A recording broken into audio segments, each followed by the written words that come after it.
खरोखर जपान अतिशय सुंदर देश आहे. आम्ही क्योटो शहरात आहोत, जे जपानची जणू दिल की धडकणच आहे. मुळातच जपान उगवत्या सूर्याचा देश आहे. त्यात क्योटो सारखे शहर मनोहर व निसर्गरम्य अशी जपानची भूतपूर्व राजधानी आहे.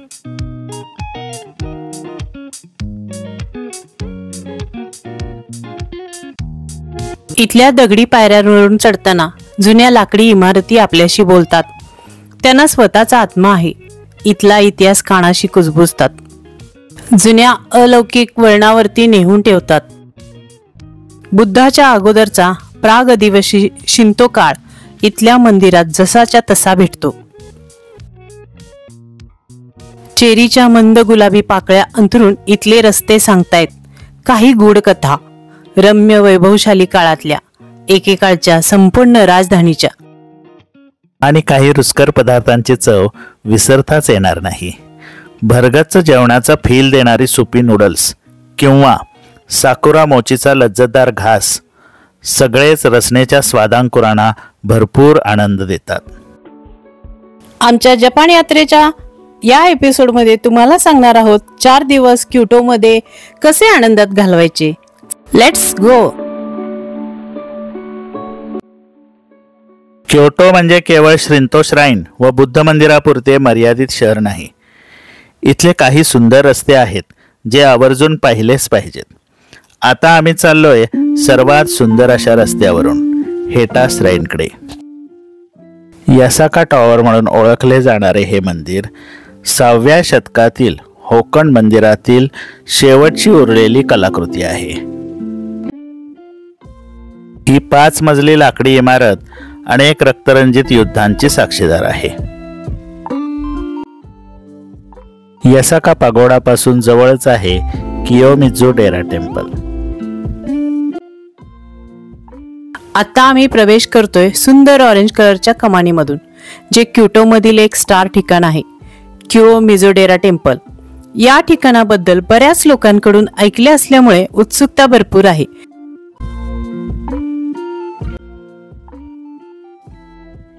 मी या ठिकाणची माहिती इंटरनेटवरून घेतली, तर त्यामध्ये बहुसंख्य स्टार ठिकाणाप्रमाणे याची देखील एक इंटरेस्टिंग स्टोरी आहे. त्यानुसार एका तमुरा मारो नामक सामुराई योद्ध्याने खूप साऱ्या हरणांची शिकार केली. तेव्हा 8व्या शतकातील एचिन नामक बौद्ध साधूने त्याचे मतपरिवर्तन करून त्याला बौद्ध धर्माची दीक्षा व शिकवण दिली. त्याने पुढे स्वप्नातील आदेशानुसार हे मंदिर उभे केले. अशी कथा मला इंटरनेटवर मिळाली आणि बहुतांश वेळा गुगलची माहिती सत्य निघते. या भव्य मंदिराच्या प्रांगणात आध्यात्मिक मोतीची अनुभूती येते. मेन टेम्पल कॉम्प्लेक्सच्या प्रवेशद्वाराजवळ ड्रॅगन वॉटर फ्लो मध्ये धार्मिक शुद्धता करून घेतली. गोड सुगंधी धुपाचा दरवळ हवेत छान पसरलाय. प्रार्थना गृहातून धीर गंभीर स्वर कानावर येत आहेत. ओमिकुजी घंटांचा आवाज आणि शिंतो वाद्याचा घुमणारा ध्वनी मला देवापुढे नतमस्तक व्हायला भाग पाडत आहे. आपल्या भारत भूमीतून हजारो मैल लांब इथवर बुद्ध पोहोचलाय. इथले लोखंडी खांब उचलले की तुमचा भौतिक जगातला प्रवास सुसह्य होतो असे म्हणतात. मी ट्राय करणार आहे. मला देखील मोठा खांब उचलला नाही, छोटा मात्र तेवढाच सहजतेनं उचलला. म्हणजे मी देवाचा छोटा भक्त नक्कीच होऊ शकतो. आम्ही इथल्या लाकडी स्टेजवर उभे आहोत आणि इंटरेस्टिंग गोष्ट अशी आहे की हा जमिनीपासून 40 फूट उंचीवर आहे. ही एवढी भव्य इमारत संपूर्ण लाकडाची आहे. त्याला कुठेही साधा खिळा देखील नाही. हे जपानचे विशेष पुरातन इंटरलॉकिंग टेक्निक आहे. आणि अशी इथे भक्तांची श्रद्धा आहे की जर तुम्ही 40 फुटावरून खाली पडलात तर तुमचे रक्षण भगवंत करतो, कसलीच इजा पोचत नाही. परंतु आम्ही मात्र पायऱ्यांवरूनच खाली जाण्याचा निर्णय घेतला. इथे खाली जपानमधील सर्वात पवित्र तीर्थ आहे. असं म्हणतात की या तीर्थाच्या पाण्यात अलौकिक दैवी शक्ती आहे. लोक ते बाटल्या भरून घरी नेतात.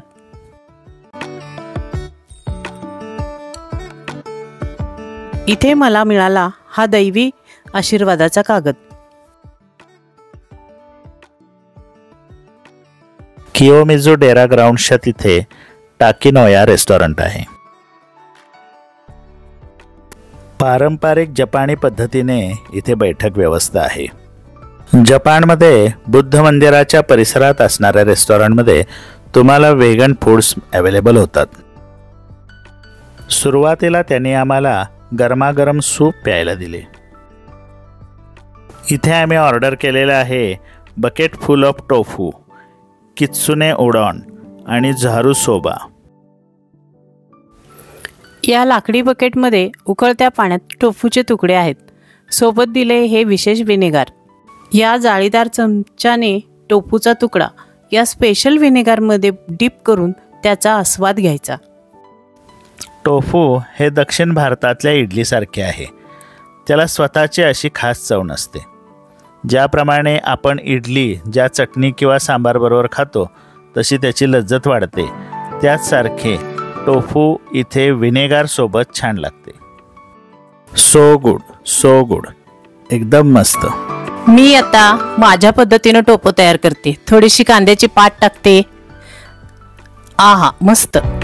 या थंड वातावरणात अशी गरमागरम नूडल्सचा आस्वाद. आहा, स्वर्गीय सुख.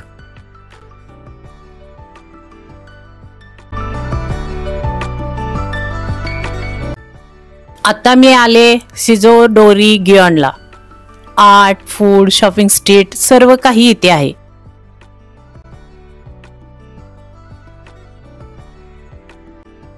हा जपानी पंखा किती मस्त आहे ना. माझ्या साडीला मॅचिंग होतोय. कुत्रा पाठीमागे लागलेला हा माणूस खूपच फनी आहे.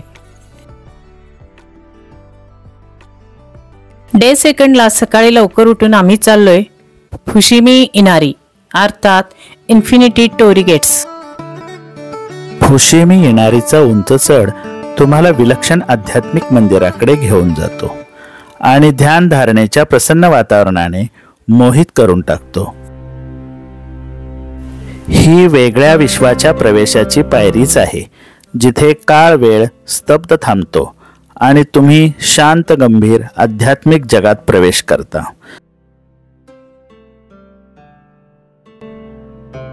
इथे या गोल्डन बॉक्समधून एक बांबूची काडी काढायची आहे, ज्याच्यावर तुमच्या भविष्याचा नंबर असतो. मी पण माझं भविष्य आजमावून बघितलं आणि दैवी कौल छान मिळाला. इथे आजूबाजूला अनेक कुत्र्यांचे दगडी पुतळे जागोजागी दिसतात. बारकाईने पाहिलं तर ते कुत्री नसून कोल्हे आहेत. त्यांना देवाचे प्रेषित मानतात. इथं साधारणपणे 10,000 लहान मोठे ऑरेंज गेट या संपूर्ण डोंगरावर आहेत. याची खास बात म्हणजे यातील प्रत्येक गेट हे कुठल्या ना कुठल्या भाविकाने देणगी स्वरूपात दिलेले आहे. हा इंस्टाग्राम फोटोचा स्पॉट असल्याने पर्यटकांची अपार गर्दी टाळण्यासाठी इथे सकाळी जरा लवकरच यावे लागते, नाहीतर गर्दीमुळे फोटो काढणं अशक्य होतं.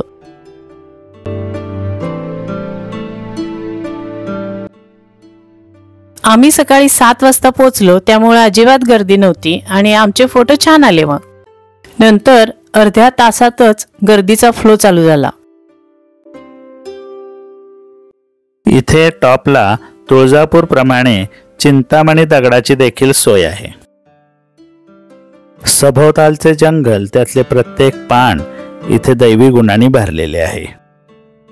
हे आहे फुशिमा इनारीचे मुख्य मंदिर, जिथे वेगवेगळ्या ऑरेंज गेट सोबत सोनेरी नक्षीदार दिवे सुद्धा लावले आहेत.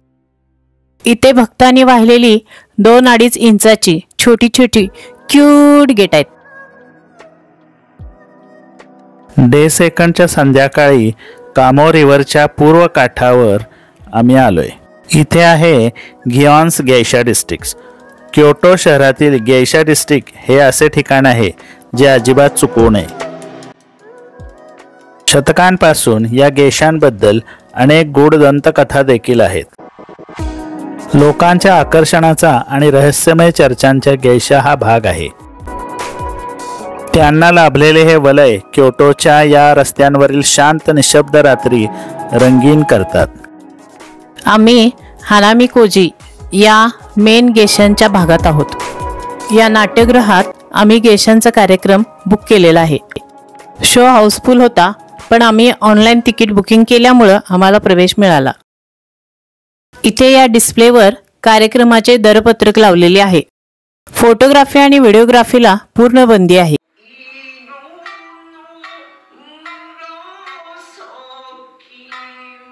या गेशांचे किमोनो मात्र एकदम भारी रंगीबेरंगी नक्षीकाम केलेले असतात, पण सगळीकडे माहोल उदास आणि दुःखी। आपल्याकडे मारवाड्यांकडे मरणोत्तर भाडोत्री रुदाली बोलवून शोक करतात, तसा स्वर। हस्तमुद्रांऐवजी कवायत चाललेली। गेशांचा भावविरहित निश्चल चेहरा यांत्रिक कटपुतळ्यात जणू। तिसऱ्या दिवशी सकाळी लवकर या क्यूट टॉय ट्रेनने आराशियामाच्या दिशेने निघालो। इथले ट्रेन स्टेशन सुद्धा खूप क्यूट आहे। बाहेर पडण्याच्या रस्त्यावर खूप सारी खाद्यपदार्थांची दुकानं आहेत। त्यातल्याच आईस्क्रीमच्या दुकानाकडे माझी पावले आपोआप वळली। उत्तम पद्धतीने डेकोरेशन केलेला कोन मोठ्या आदवीने पुढ्यात आला। हे माचो आणि व्हॅनिला फ्लेवर आईस्क्रीम खूपच डेलिशियस आहे, नक्की ट्राय करा। आराशियामाची खास ओळख म्हणजे हा ब्राऊन शुगर डोनेट। डोनेटवर साखरेचे चूर्ण मधोमध भरून ते उष्णतेने जाळतात। त्याचा खरपूस खमंग सुवास येथे पसरलाय। ट्राय करून पाहिले तर अतिशय टेस्टी आहे। इथे जगभरातल्या पर्यटकांची मांदियाळी दाटलेली। जत्रेतल्या भिरभिऱ्यांची पण अशी इंटेरियरसाठी केलेली युक्ती भारी आहे ना। माझ्या पायांना ओढ लागली होती ती निसर्गाचा दिव्य चमत्कार पाहण्याची, आणि आम्ही जगप्रसिद्ध बांबू फॉरेस्ट पर्यंत पोहोचलो। सभोवती असणाऱ्या नैसर्गिक सौंदर्यात आम्ही आश्चर्याने चालत होतो। मधल्या मातकट रंगाच्या रस्त्याच्या भोवती हिरव्या कंच तटाप्रमाणे गगनभेदी बांबूची झाडे। या बांबू फॉरेस्टच्या मधोमध होते एक छोटेसे शिंतो श्राइन। भोळ्या भाबड्या जपानी मनाच्या श्रद्धेची शेकडो पत्रे परमेश्वर चरणी बांधलेली। कधी न पाहिलेले या उंचच्या उंच वेळूच्या वनात आम्ही अलवार पोहोचलो। वरचा निळा आकाशी स्वर्ग, त्याचा अधिपती सहस्त्ररश्मी सूर्य। योगायोगाने रेल्वे लाईनवरून रेल्वे पास झाली। रेल्वे फाटक ओलांडून पलीकडच्या अजून गर्द बनात प्रवेश केला।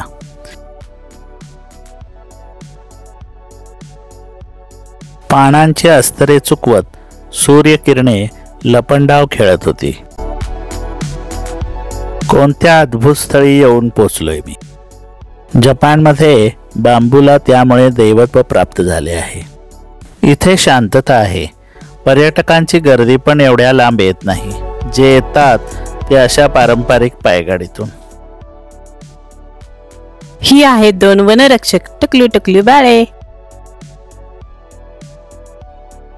शिंतो चालीरीतीप्रमाणे हातापायाचे प्रोक्षण करून मंदिरात पोहोचलो आणि जपानी लोकांच्या निसर्ग प्रेमापुढे नतमस्तक झालो। आता सुरू झाली आहे थोडी पेटपूजा। विविध प्रकारच्या खासम खास जपानी पदार्थांची इथे पंढरीत जणू। त्यातले बरेचसे जापनीज ऑथेंटिक फूड खूपच आवडले। कामो रिव्हरचा पूल ओलांडून पलीकडच्या काठावर जायचं। या बाजूला सुंदर साकुरा उद्यान आहे। इथल्या वातावरणामुळे मन एकदम प्रफुल्लित झाले। चेरी ब्लॉसमचं सुख असं दाराशी आलेलं। आता मी या इथे आणखी एका जपानी वैशिष्ट्याचा शोध घेत आलीये, ऑनसेन बाथ। कामो रिव्हरच्या काठावरती नैसर्गिक उष्ण पाण्याचे झरे आहेत, त्यात अंघोळीसाठी आलोय। इथे नियमांची यादी, चपला काढा, साहित्य लॉकरला टाका, सिगरेट ओढू नका, आधी शॉवर घ्या इत्यादी सूचना। पण एक अट कठीण, थांबा, पुढे कपडे वर्ज, आत संपूर्ण नग्नता। इथे वस्त्रांना परवानगी नाही, अगदी अंतर्वस्त्रांना देखील नाही। क्षणभर दचकलो, पण आत सगळेच दिगंबर। डोंगरातून वाहणाऱ्या नैसर्गिक उष्ण पाण्याच्या खडकांचा डोह तयार केलेला आंघोळीसाठी. त्यातून निघणाऱ्या गरम वाफांनी वातावरण धुसर झालेले. प्रत्येकी बसायला एक एक शिळा. हा, काय ते मस्त उबदार गरम पाणी. बाहेरची बर्फाळ थंडी हाडातून अगदी बाहेर पडायला लागली. पाण्यात इतकं शांत, सुखद, आश्वासक वाटत होतं की जणू स्वर्गातच विसावलोय. आंघोळीनंतर बाहेरच्या कॅफेमध्ये निवांत अंग सैलावून बसलो. अंतर्बाह्य प्रक्षाळून माझा पुनर्जन्म झाला होता. सकाळपासून किती भराभर दृश्य बदलत आहेत. भोवताल पालटतोय आणि अनुभव भ्रमवत आहेत. सुमारे पाऊण तास विसावल्यावर बाहेर पडलो. ते सभोवती या उद्यानात साकोरा बहरलाय. त्याच्या खाली शेकडो जपानी लोक कुटुंबासह विसावलेत. खाण्यापिण्यात, हसण्या बोलण्यात रंगून हनामी उत्सव साजरा करतायत. कुणी चटया अंतरल्यात, कुणी बैठी टेबल खुर्च्या सोबत आणून मांडलेल्या आहेत. साके दारूची तर रेलचेल आहे. गुलाबी चुटूक फुलांनी पांद्या ढोरून निघाल्यात. पण या स्वर्गीय सुंदर फुलांना वास द्यायला देव विसरला. वाऱ्याच्या झुळकेसरशी पांढऱ्या शुभ्र पंखुड्या गळायला लागल्या. मी न राहून बाजिंदी मतवाली होत त्या फुलात न्हाले. स्वर्गातून देव जणू पुष्पवृष्टी करत होते.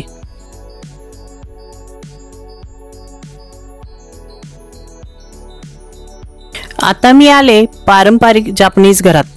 दरवाजातच या बाईने आमच्या नावाचे टॅग गळ्यात बांधले. आतमध्ये शोगुन, राजा राणी आणि दरबारी यांची भातुकली मांडलेली. अजून आत गेल्यावर मोठ्या खोलीत आमचं वस्त्र परिवर्तन व्हायचं होतं. पारंपरिक जपानी पोशाख घातल्यावर एका कागदाच्या तुकड्यावर माचा मोची हा पदार्थ देण्यात आला.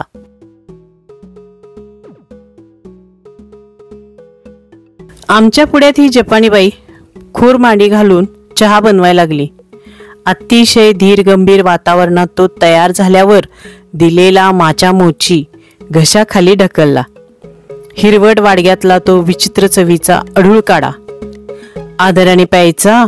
वर शेवटचा घोट घेताना फुर्र असा आवाज काढायचा. म्हणजे त्याचा अर्थ, यजमानबाई तुमचा चहा मला आवडला असा होतो. आता वेळ होती पारंपरिक पोशाखातले फोटोशूट करण्याची. जुन्या पद्धतीच्या जापनीज वुडन हाऊसमध्ये सर्वसाधारण अशीच रचना असते. इथे राजाला देव मानतात आणि देवघरात मुख्य स्थान राजाचे असते.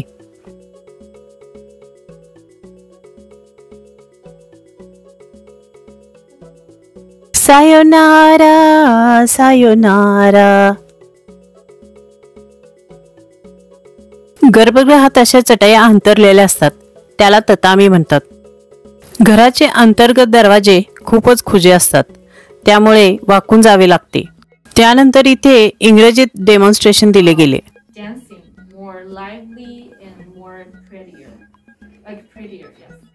आता आम्ही कामो रिव्हरच्या पूर्व काठावर बसलोय. इथे स्थानिक नागरिक येऊन संध्याकाळी निवांत बसतात. एकमेकाशी गप्पा मारत शांत मनाने नदीचा काठ निरखत विचारात मग्न होऊन हरवून जातात. शांतपणे श्रवण भक्ती करीत विचार करीत होतो की काय भावविश्व असेल या लोकांचे. आपल्यासारखे सेम दैनंदिन धावपळ असेल का यांची. समोरच्या काठावर रेस्टॉरंट माणसांनी भरलेली. नेहमीचा गजबजाट आणि शांत निरव संध्येच्या आगमनाबरोबर खाद्यपदार्थांचा दरवळ.